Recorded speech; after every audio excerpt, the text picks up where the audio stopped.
राजनीति में जो इन दिनों हो रहा है, चाहे हम सारिका पासवान की बात कर लें या फिर आशुतोष कुमार की बात कर लें, इसको लेकर के जो है तमाम तरह के सियासी बातें भी सामने आती है, तमाम वाद विवाद भी सामने आ रहे हैं। लेकिन हमारे साथ कुछ महिलाएं हैं, उनसे जुड़ेंगे, जानेंगे जो ये जो समीकरण है, क्या ये राजनीतिक समीकरण की बातें सामने आ रही है या फिर ये हम जानना चाहेंगे जो आशुतोष कुमार सही हैं या फिर जो सारिका पासवान हैं वो सही हैं। जानेंगे इनसे। सबसे पहले तो आप किस पार्टी से हैं? मैं आरजेडी से ही हूँ। आप भी आरजेडी से हैं? हाँ जी, 5 साल से। आपके पार्टी के सारिका पासवान भी हैं, जो वो बोले हैं उसे कैसे देखते हैं? मैं ब्रह्मर्षि समाज से बिलोंग करती हूँ और ब्रह्मर्षि समाज से होने के नाते ये मेरा फर्ज बनता है कि पहले हम अपने समाज का नींव मजबूत करें और हम अपने समाज के साथ जो अपमान हुआ है, हमारे ब्रह्मर्षि मुखिया जी पे जो अपमानित और अभद्र भाषा और टिप्पणी जो हुआ है, पहले उस पे हम ध्यान दें।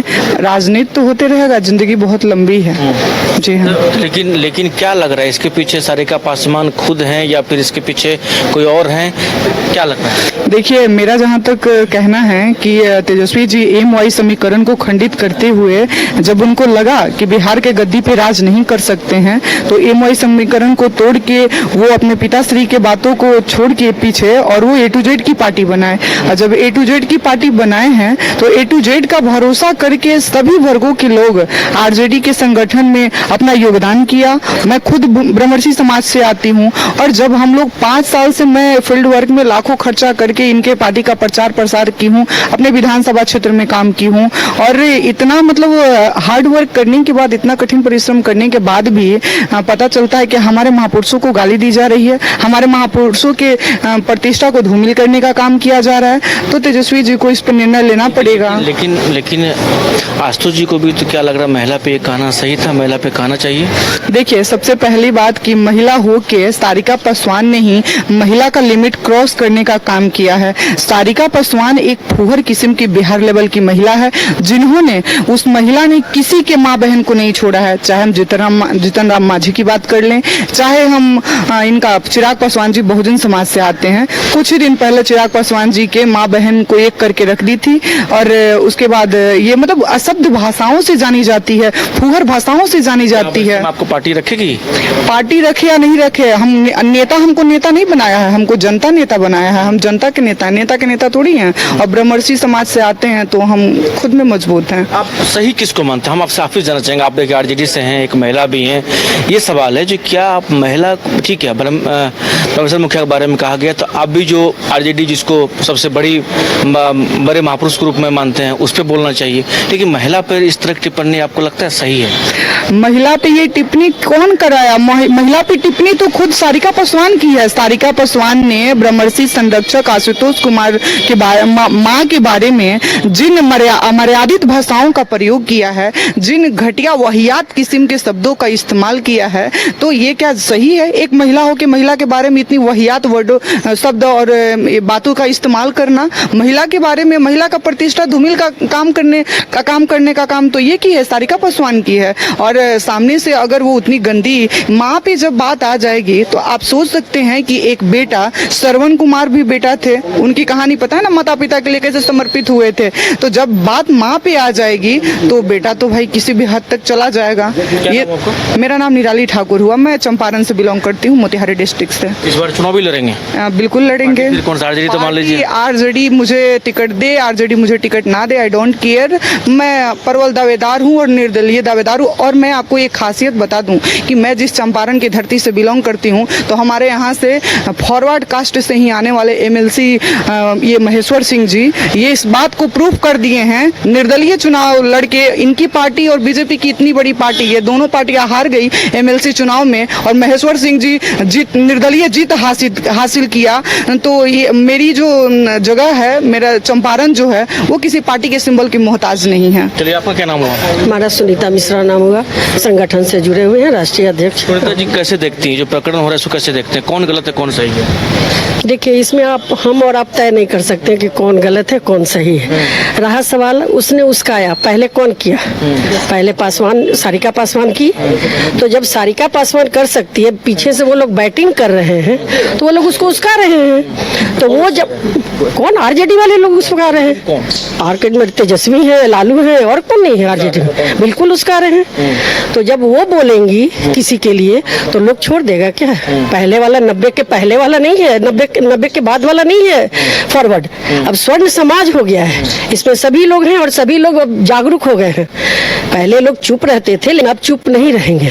चलिए, आपका क्या नाम हुआ, आप बताइए। मेरा नाम गुड़िया कुमारी हुआ। गुड़िया कुमारी जी, आप बताइए क्या कैसे देखते हैं जो ये प्रकरण जो सामने आया है आशुतोष कुमार वर्सेस सारिका पासवान, किसमें कौन सही है? देखिए, आप अगर किसी को उंगली कीजिएगा तो कोई छोड़ेगा नहीं ना। आप पहले क्यों बोली? आपको क्या मुंह चमकाना था? लोला तो उतना अच्छा है नहीं, तो क्या जरूरत था तुमको ब्रह्मेश्वर मुखिया मुर्दाबाद नारा लगाने का?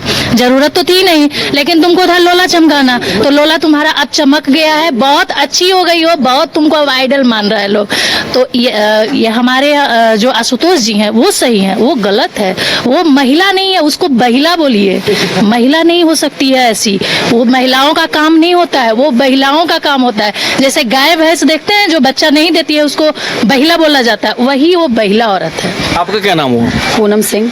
पूनम सिंह जी, ये प्रकरण को कैसे देखते हैं? कई लोग ये कह रहे हैं जो भाई महिला पर इस तरह की टिप्पणी नहीं होना चाहिए, आप इसको सही मानते हैं? अच्छा है, महिला को कौन अधिकार दिया है क्या पुरुष पे टिप्पणी कीजिए? महिलाओं को अधिकार मिल गया है क्या कि हम महिला होने का फायदा उठाएंगे, हम महिला होने का विक्टिम कार्ड खेलेंगे? ऐसा कुछ नहीं है। अगर आप पुरुष को अपमानित करती हैं तो बदले में पुरुष भी आपको जवाब देगा। अब पहले वाला नहीं रह गया। अगर आप सीता बनिएगा तब ना अगला राम बनेगा। अब राक्षस नहीं बनिएगा तो सामने वाला भी तो राक्षस बनेगा। पहले आप स्टार्ट किए हैं, जिसको हम लोग आदरणीय मानते हैं, जिसको पूजनीय मानते हैं, अब उसको मुर्दाबाद का नारा लगाती है। क्या हम लोगों ने भीमराव अम्बेडकर का कभी नारा लगाया है? हम लोग उनको पूजते हैं। जो भी विद्वान है, जो भी किसी भी धर्म जाति से आते हो, वो हम लोग नहीं मानते हैं। जो भी अच्छे हैं उनको हम लोग पूजते हैं। आप हमारे आदर्श को, हमारे कुल देवता का, हमारे जिसको हम लोग पूजते हैं उसको आकर गाली दीजिएगा तो आशुतोष जी ने बहुत कम बोला है। अगर उसके जगह कोई और होता ना तो उसको बीच चौराहे पर मारता। किसी के पिता के बारे में, मान लीजिए हम उनको पिता के रूप में मानते हैं, हमारे ही पिता को सामने से आप आके गाली दे रही हैं तो आपको आरती उतारे, घी और बत्ती जलाए आपके लिए?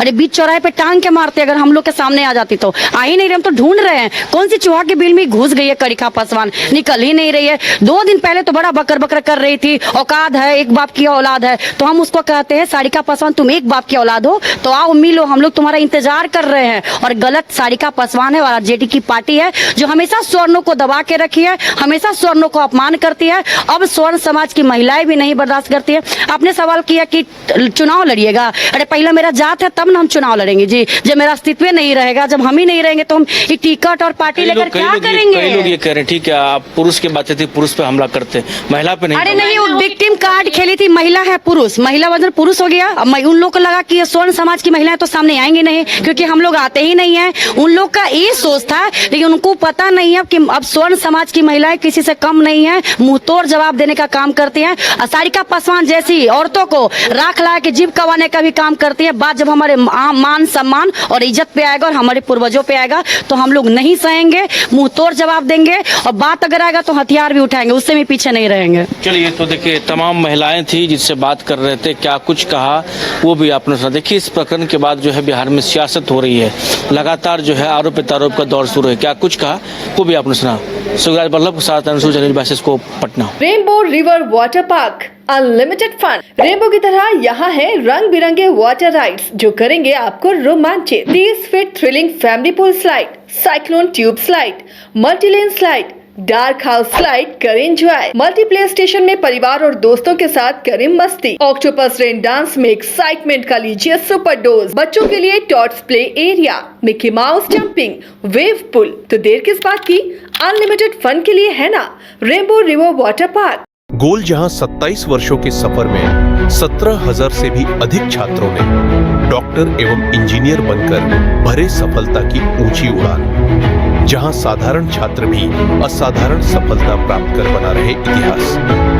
दूरदर्शी शिक्षाविद श्री विपिन सिंह के मार्गदर्शन में मेडिकल एवं इंजीनियरिंग के लाखों छात्रों के लिए आशा की किरण के रूप में गोल्ड रिजल्ट फैक्ट्री। घर रहने का मकान भर नहीं, ये खुशियों की तिजोरी है।